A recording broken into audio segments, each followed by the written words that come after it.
So just a little tips and tricks here when you're tracking this. Tension wise, you're best not to have too much tension on it, because the more tension you have on this, the more when it gets misaligned, it's gonna track even further off. So, you know, like you can see most of them are wound down to where the two nuts are jamming. This one looks like someone adjusted, but it seems to be tracking fine, so we'll just leave it. But really, you don't want to be super tight, or because if there is misalignments, it's gonna show up even worse.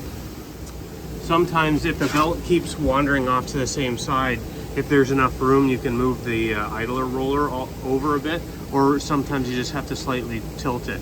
If your idler rollers aren't spinning, I noticed with this one, someone adjusted this, the scraper was touching the roller, and that can affect tracking too.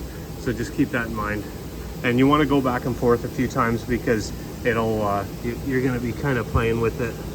So sometimes if I can move this in the opposite direction that is coming off on this these pulleys, I'll move the roller over, or sometimes you just have to slightly tilt it. If these bearings ever get changed, just a slop in the pillow blocks sometimes can throw these out of parallelism, the head and the tail pulley.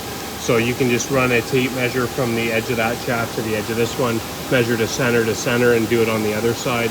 That is a good practice to make sure these are running fairly parallel before you start fooling with those, because if these are too far out, you're going to have a hard time tracking it, and that's what we found with this one here. So this has been running for about 5 or 10 minutes now, and we haven't seen any issues, misalignment, or the belts tracking off in the primary direction that it's moving. So again, just in summary, if your belt is coming off one direction and you have to adjust a roller, sometimes it's best if you have room to adjust it going the other way.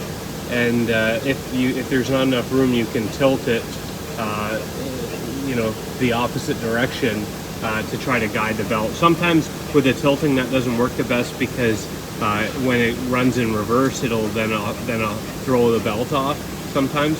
So it's best to you might have to shuffle these over, but in theory, if this is running and all the rollers are turning and everything's good, you shouldn't really have to play with much once it's set. You can see here it seems to be going pretty good. Sometimes you want to make sure you see a splice come through a couple times, and you know, if there was a bunch of if your roller wasn't turning, let's say because a scraper was touching it, or there was a bunch of junk in your track, let's say because you just put the belt back on, sometimes best to let that clear out.